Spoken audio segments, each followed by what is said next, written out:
Hello കൂട്ടുകാരി, നമസ്കാരം. നീലാകാശം, Pachakkad, ടാറിട്ട road, എന്ത് രസമല്ലേ. ഞാൻ ഇട്ടേക്കണ കഴിഞ്ഞ വീഡിയോ കണ്ടവർക്കറിയാം, നമ്മൾ ആനയെ കാണാൻ പോയ വീഡിയോ എടുത്തിട്ടിട്ടുണ്ടായിരുന്നു. ആന കാണാൻ പോണ വഴിക്ക് തന്നെ നേരെ ഡാമിൻ്റെ പരിധിയിൽ വരുന്നതാണ് കേട്ടോ. ഒരുപാട് മാനുകളെ അവർ അവിടെ പുനരധിവസിച്ചിട്ടുണ്ട് കേട്ടോ. ഡീർ റീഹാബിലിറ്റേഷൻ സെൻറ്റർ ക്രോക്കഡൈൽ പാർക്കിൻ്റെ തൊട്ടടുത്താണ്. അപ്പോൾ നമുക്ക് കോട്ടൂർ വഴിയാണ് പോയത്. അതുകൊണ്ട് തന്നെ ധാരാളം ഇങ്ങനെയുള്ള വനഭൂമികളൊക്കെ കാണാൻ പറ്റി. നമ്മുടെ നൊട്ടിയാൽ തേരി തുറന്ന ജയിലിന് സമീപത്തായിട്ടാണ് കേട്ടോ വരുന്നത്. ഒരുപാട് പ്രാവശ്യം, ഒത്തിരി പ്രാവശ്യം നമ്മളിങ്ങനെ ഇവിടെ മാനുകളെ കാണാൻ പോയിട്ടുണ്ടെങ്കിലും വൈകുന്നേര സമയങ്ങളിലാണ് പോയത്. അതുകൊണ്ട് തന്നെ എല്ലാവരും ഇങ്ങനെ അടുത്ത് വന്ന് നിൽക്കണതായിട്ട് നമ്മുടെ ഈ കാണുന്ന തൊട്ടടുത്ത് തന്നെയുള്ള ഗ്രില്ലിട്ടിട്ടുണ്ട് കേട്ടോ. ഫുള്ള് അതിനടുത്തൊക്കെ ആയിട്ട് നിൽക്കുന്നതായിട്ടൊക്കെ കാണും.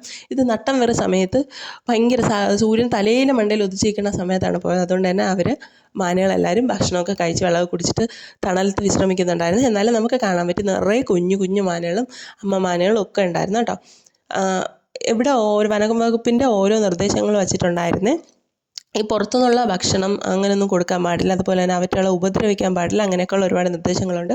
പിന്നെ ഒരു ശില ഇങ്ങനെ വെച്ചിട്ടുണ്ട്, ഏത് കൊല്ലമാണ് ഇത് ഉദ്ഘാടനം ചെയ്തത്, അങ്ങനെയൊക്കെ ഫുള്ള് ഗ്രില്ലിട്ട് മറച്ചിട്ടുണ്ട്. അതിനുള്ളിൽ തന്നെ അവർക്ക് ഉള്ള ചെറിയ ചെറിയ കുഞ്ഞു കുഞ്ഞു കൂടുകളും വെള്ളം വെച്ചിട്ടുള്ള സംഭവങ്ങൾ അങ്ങനെയൊക്കെ ഉണ്ട് കേട്ടോ. ഗ്രില്ലിട്ടിട്ടുണ്ട്. അപ്പം അല്ലിമുല്ലി അവിടെ നിന്ന് മാനേന്ന് വിളിച്ചിട്ടുണ്ട്. ഉച്ചയായതുകൊണ്ട് തന്നെ മാനുകൾക്ക് എന്തറിയാം, അവർ പാറയുടെ അവിടെ നിന്ന് ഇങ്ങനെ എത്തി നോക്കുന്നുണ്ടായിരുന്നു കേട്ടോ. നമുക്ക് നല്ല അടിപൊളിയായിട്ട് കാണാൻ പറ്റും. പക്ഷേ വീഡിയോയിൽ നമ്മുടെ ഫോണിൻ്റെ ക്ലാരിറ്റി കുറവോ അങ്ങനെ എന്തൊക്കെയോ കാര്യങ്ങളുണ്ട്. നമുക്ക് അവരെ കാണാനായിട്ട് വ്യക്തമായിട്ട് ഇതിൽ കാണിക്കാൻ പറ്റില്ല കേട്ടോ. നിങ്ങളൊക്കെ പോവുകയാണെങ്കിൽ മാക്സിമം വൈകുന്നേര സമയങ്ങളിൽ പോകാൻ നോക്കണേ. ഒത്തിരി ഇട്ടിട്ടല്ല, ഒരു വെയിൽ താഴുന്ന സമയത്ത് പോയി കഴിഞ്ഞാൽ നമുക്ക് വളരെ തൊട്ടടുത്ത് തന്നെ മാനുകളെ കാണാൻ പറ്റും കേട്ടോ. അങ്ങനെ നമ്മൾ അവിടേക്ക് നിന്നിട്ട് കുറേ ഫോട്ടോകളൊക്കെ എടുത്തു കേട്ടോ. ഞാൻ ഒരു 2017 സമയത്ത് കോളേജിൽ ഒരു പ്രോജക്റ്റ് വർക്കിൻ്റെ ഭാഗമായിട്ട് ഒരുപാട് പ്രാവശ്യം ഡാമിൽ വരികയും അവിടെയുള്ള നല്ലൊരായ ഉദ്യോഗസ്ഥർ നമ്മളെ എല്ലാ ഡാമിൻ്റെ എല്ലാ ഏരിയസും ക്രോക്കഡൈൽ പാർക്ക് എല്ലാം ചുറ്റിക്കാണിച്ച് വേണ്ട ഇതുവഴിയാണ് അന്ന് ബോട്ടിങ്ങിന് വന്നിട്ട് ഇതുവഴിയാണ് ക്രോക്കഡൈൽ പാർക്കിൻ്റെ അടുത്തുകൂടിയാണ് കൊണ്ടുവന്ന് ഡീർ പാർക്ക് കൊണ്ടുവന്ന് കാണിച്ചത് കേട്ടോ. ഇത് വേണ്ട ആ കാണുന്നത് ഡാമാണേ, ഇതിന് അപ്പുറത്ത് ഡാമാണ് കേട്ടോ.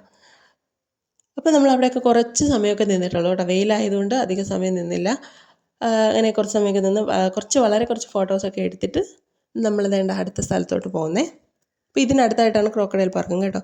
നിങ്ങൾക്ക് വരാൻ താല്പര്യമൊക്കെ ഉള്ളവരാണെങ്കിൽ വളരെ നമുക്ക് എപ്പോഴും ബസ്സൊക്കെ ഉള്ള സ്ഥലമാണ്. കാട്ടാക്കട നിന്നും ഒക്കെ കാട്ടാക്കടയൊക്കെ നിന്ന് എപ്പോഴും നേരം ഡാമിലേക്ക് ബസ്സുണ്ട്. അത് കഴിഞ്ഞ് നമ്മൾ അടുത്ത സ്ഥലത്തേക്ക് പോകണം കേട്ടോ. അത് അടുത്ത വീഡിയോയിൽ ഇട്ടേക്കാം. ഇപ്പോൾ നിങ്ങൾക്ക് ഇഷ്ടപ്പെട്ടാൽ നിങ്ങൾ ചാനൽ സബ്സ്ക്രൈബ് ചെയ്യാനും കമൻറ്റ് ചെയ്യാനും ലൈക്ക് ചെയ്യാനൊക്കെ മറക്കല്ലേ. Thank you.